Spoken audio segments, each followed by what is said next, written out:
Hello, I'm the Nostalgia Critic. I remember it so you don't have to. Teenage Mutant fucking Ninja Turtles. This is the shit. When we were growing up, Ninja Turtles were everywhere. Comic books, TV shows, breakfast cereals. They even had a pie named after them. It tasted like splooge, but we didn't care. As long as it had the Ninja Turtles on it, we were happy. So when we heard they were actually making a live-action movie based on this phenomenon, we proudly pissed our pants with joy. We shit ourselves with excitement. We vomited up vast amounts of excrement, shit on it, rolled around in it, put it back in our mouths, and proceeded to vomit it up again in roaring anticipation. Okay, maybe only I did that, but still, bottom line, we were hyped as hell. These movies kicked ass back then, and I'm sure they're gonna kick ass now. Which is to say I haven't actually seen these movies in years, but that's why as a special treat, I'm gonna sit down and review the movies with you as you're watching it with me. So, grab your vintage Teenage Mutant Ninja Turtle box of cookies and enjoy the show.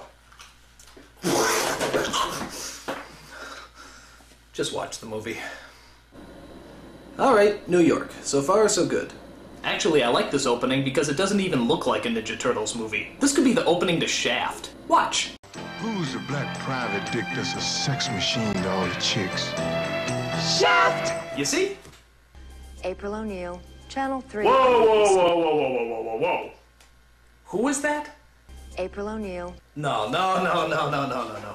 Listen, lady, I'm sure you're a fine actress and everything, but, you're not April O'Neil. No. This hot honey you see here is April O'Neil. Yellow jumpsuit, nice legs. Damn, she's fine. So come on, where's the real April O'Neil? Come on, cough her up. Just what is going on out there, April? Okay. Alright, no, that's cool, you know, no problem. I mean, at least we still get to see her in the yellow jumpsuit, right? Oh, come on! That's not a jumpsuit, that's a raincoat! There is a difference. Look, you watching? I'll show you the difference. Here, watch close. Jumpsuit, raincoat, jumpsuit, raincoat, jumpsuit, raincoat, jumpsuit, raincoat, jumpsuit, they're nothing alike! All I gotta say is the Turtles had better be a hell of a lot better. Awesome! Righteous! Excuse me one moment.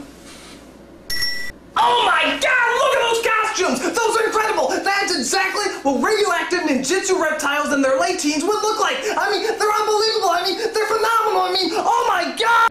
I apologize for that, but even you have to admit those costumes are pretty incredible.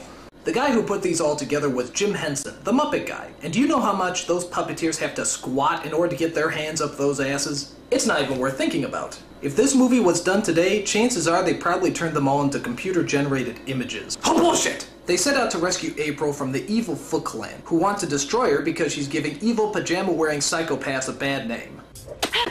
Oh no, you didn't! Alright, April's gonna kick some ass. As you probably guessed, the Turtles save April and take her back to their home in the sewers. There she meets the Ninja Turtles' mentor, a giant rat named Splinter. And I have to admit, saying this all out loud is making me realize just how friggin' weird this movie is. Where did they come up with this stuff? So Splinter explains to April the origin and where they came from. You see, years ago, Splinter was just an ordinary pet rat in Japan. After his master is murdered, Splinter somehow makes it to New York and comes across a canister of ooze and 4 baby turtles. Within a day, both the turtles and Splinter grow in size and even begin to form words. Pizza! Pizza! It could happen! Splinter decides to name them after the famous Renaissance painters, because giant mutated turtles seem to scream of the Renaissance period. It made sense back then. Wondering how much acid she dropped, April decides to help them defeat the Foot and bring order to the city. And on their way, they're helped by a vigilante known as Casey Jones, who's pretty cool despite the fact that he looks like Jason's homosexual Canadian brother. Ooh. Now, the leader of the Foot Clan is an evil kitchen utensil known as the Shredder, which everyone says is a giant Darth Vader ripoff, but I don't see the resemblance. I am your father. Okay, it's a ripoff, but you gotta give this guy credit. He has a diabolical scheme to... Actually, what was the plan again? Punish these turtles. I'm sorry, I don't care how menacing or powerful you are, there's no way you can make punishing turtles sound threatening. I'm sorry, it's just not humanly possible. But, you see, he is using kids and teenagers to fight his battles. If you went up to a hitman and said you wanted them to hunt down some turtles, they'd probably laugh in your face. However, if you get a bunch of stupid kids, stone them off their asses, get dressed up in shiny metal, recruit them to be ninjas, and then ask them to hunt down some turtles? Dude, sign me up! Awesome! My only problem with this plan is the costumes they're assigned. I mean, I know they're supposed to be ninjas and everything, but those costumes are so tight, I don't even think they can talk.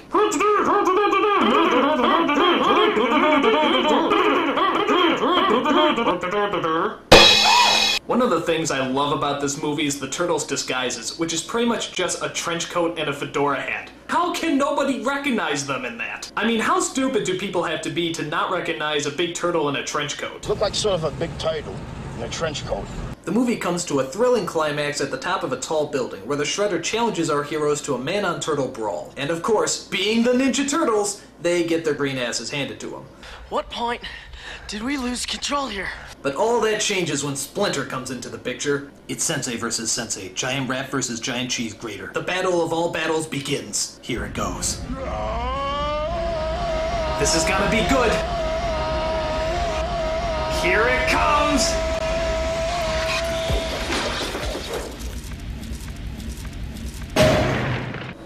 Bullshit! What kind of battle is that? He sticks out his foot like a cartoon character and he trips? What a ripoff!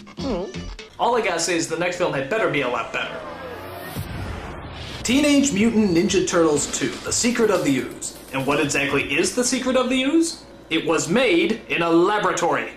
And that's about it. There's not really any surprises on top of that. Kind of a big letdown. But the Turtles are back. And this time around they're, well, more kid-friendly, I guess. After all the parents complained about the violence and swearing in the first film, you know, everything that made it good, the second film tones down the action and the bad language. So instead of using their weapons to fight people, they use stuff like cold food, belts, and yo-yos. You know, stuff you find lying around the house. So now all your kids will know how to turn ordinary household appliances into blunt, badass weapons. Thank you, parents of America. Idiots. And as for the bad language, I don't know. I don't remember too much swearing in the first film. Ninja kicked the damn rabbit! Damn!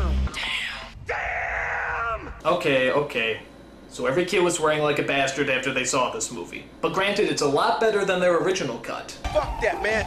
Them niggas around the corner tripped out, man. Fuck that, man. Where my strap? Fuck that. Never let Spike Lee direct a children's movie. Can you believe this guy? So the story centers around the return of the sinister Shredder. After doing a short ripoff of Tim Burton's Batman, he gets back into action by plotting his revenge against those pop culture spewing reptiles. He steals a canister of ooze from that guy in Titanic and decides to make his own evil mutants. Within seconds, two innocent, harmless animals are transformed into the sinister duo of Bebop and Rocksteady. Yeah, like I said, Bebop and Rocksteady. Now the one scene everyone remembers is the fight scene that takes place in the whitest of all rap clubs led by the whitest of all rappers. You guessed it, Vanilla Ice. Oh no! Gee, it looks like they're pretty freaked out about all those monsters breaking into their club. But wait a minute. I think the Ice is feeling something. I think he's conjuring up a rap, a sort of ninja rap, if you will. Yo, it's the Green Machine. He is! Look at that, a totally unrehearsed yet somehow totally choreographed rap scene entirely made up on the fly. What talent. I gotta tell you, this guy is going places! Like the unemployment line. So the film climaxes as the Shredder drinks what's left of the mutated ooze and turns into a mutant himself. Jesus Christ, look at that. That is a badass villain. It's a super shredder! Alright, this is gonna make up for the shitty climax in the last movie. 4 mutant turtles versus 1 giant mutant shredder. This is gonna be good.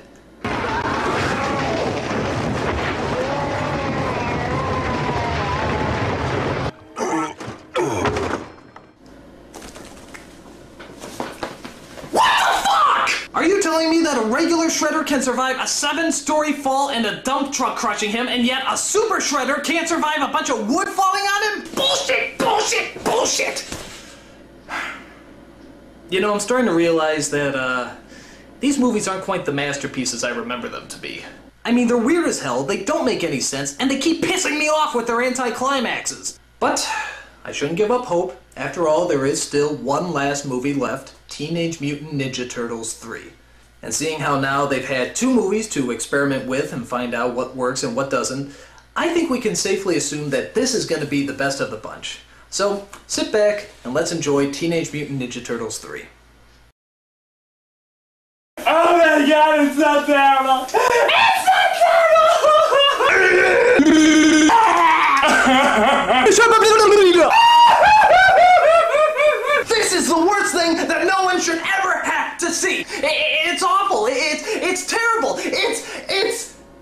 bad I am forced to make up a word to describe how bad it is. This movie is horribifuckus. It's the most horribifuckus movie I've ever seen in my entire life.